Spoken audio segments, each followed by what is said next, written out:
Bonjour les amis, eh bien si vous êtes à la recherche d'un smartphone qui soit au milieu de gamme avec un bon compromis qualité-prix, eh bien vous êtes bien au bon endroit. Le coup de cœur s'appelle Vivo. Voilà, donc Vivo c'est un smartphone, c'est d'ailleurs le mien.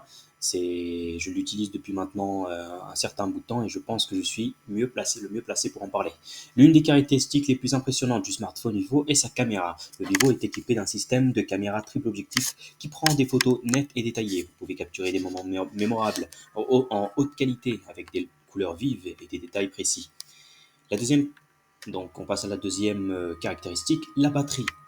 Le smartphone Vivo dispose également d'une batterie puissante qui dure toute la journée. La batterie haute capacité de 4500 mAh garantit que vous pouvez profiter de toutes les fonctionnalités de votre téléphone sans avoir à vous soucier de la recharge.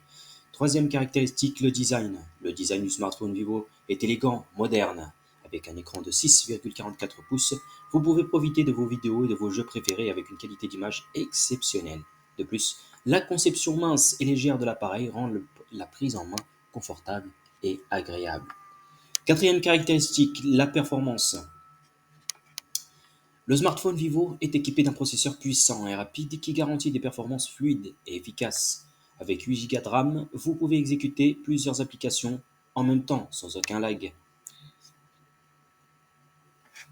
Cinquième caractéristique, le logiciel.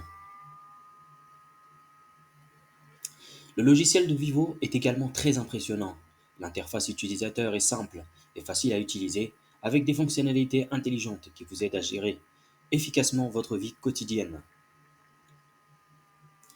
En conclusion, eh bien, qu'est-ce qu'il faut retenir de ce smartphone qui semble cartonner et qui semble en avoir dans le ventre? En résumé, le smartphone Vivo est un appareil innovant et performant avec une caméra exceptionnelle, une batterie durable, un design élégant, une performance fluide et un logiciel intelligent. Si vous recherchez un téléphone portable avec toutes ces fonctionnalités, le smartphone est certainement l'un des meilleurs choix. Eh bien, écoutez, c'est tout pour moi. Chose très importante, dont j'ai oublié de vous parler, c'est que j'ai envie de vous faire un comparatif. Vous allez donc retrouver un tableau euh, qui compare en fait deux téléphones. Dans un premier temps, donc le Vivo, qui est donc le téléphone qui nous intéresse dans cette vidéo, et le deuxième smartphone, donc un Xiaomi Note Pro 10. Donc nous allons comparer les prix d'abord, et puis nous allons voir que le Vivo s'en tire très bien et même gagne le bras de fer face à un téléphone qui est beaucoup plus cher que lui, donc chez Samsung. A tout de suite.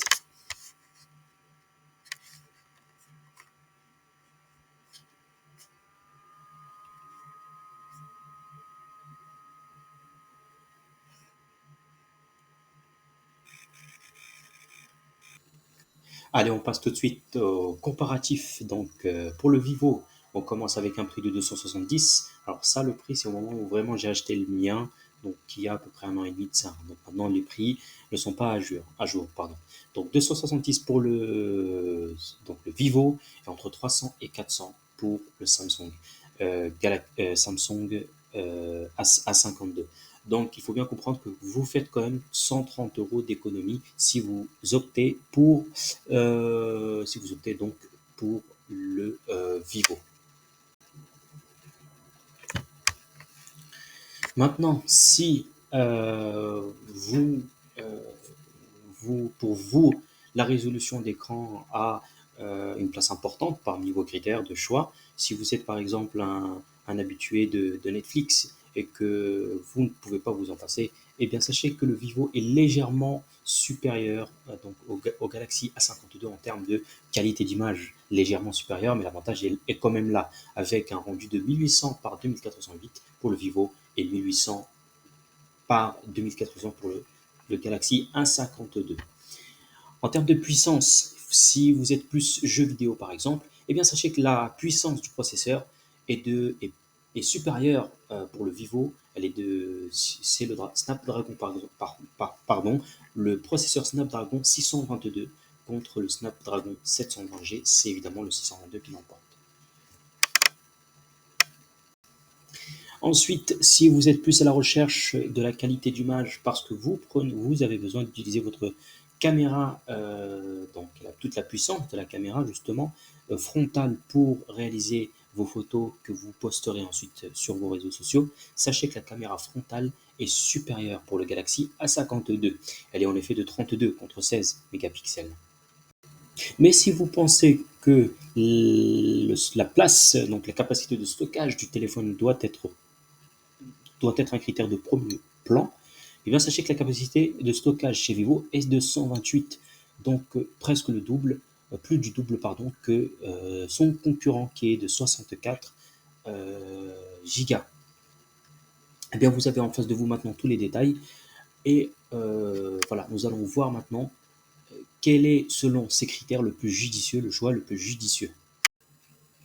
Le résultat est sans appel, mes amis, puisque d'abord, c'est un choix logique que le Vivo passe devant le Galaxy A52, puisqu'il remporte 6 points positifs donc face à 5, face à 1, pardon, donc 5, 5 à 1. Mais il faut porter un regard sur le prix tout de même, puisque c'est ce qui fait en fait la différence. Puisque le prix pour un smartphone donc, qui est de gamme moyenne et qui vient concurrencer une marque comme Samsung, eh bien, il s'en sort plutôt pas mal, voire même très très très bien, puisqu'il a des qualités meilleures, c'est un meilleur téléphone, un peu partout dans tous les domaines, donc à l'exception de la caméra frontale, mais qui vous permet de réaliser des économies de 130 euros au maximum. Donc, pour moi, si j'étais à votre place, j'opterais pour un Vivo, puisqu'en même temps, c'est pourquoi je réalise cette vidéo, c'est parce que c'est un téléphone, c'est mon téléphone, et je l'ai utilisé pendant 2 ans maintenant, et c'est vraiment, il est vraiment, vous n'avez vraiment, vous allez éviter les bugs vous n'aurez pas. Vous avez une charge rapide, ça je l'ai omis de le dire, mais le chargeur est vraiment très bien. Il faut savoir que ça charge environ 10 minutes, 10-15 minutes pour une charge complète. Et puis l'autonomie, ça peut durer donc jusqu'à 24 heures pour une utilisation moyenne. C'est un peu moins que donc la catégorie avec laquelle je l'ai comparé aujourd'hui. Mais en tout cas, l'avantage c'est que ça puisse recharger très très vite. Par exemple, admettons que vous prenez le train, et bien vous n'avez pas le temps de recharger, et bien c'est le cas de figure. Donc, hormis le point que je n'ai pas trouvé nécessaire, vous savez tout maintenant sur les 2 téléphones et je vous souhaite à la prochaine vidéo et merci pour vos commentaires, vos likes, merci beaucoup pour la force et à la prochaine vidéo. Bye bye.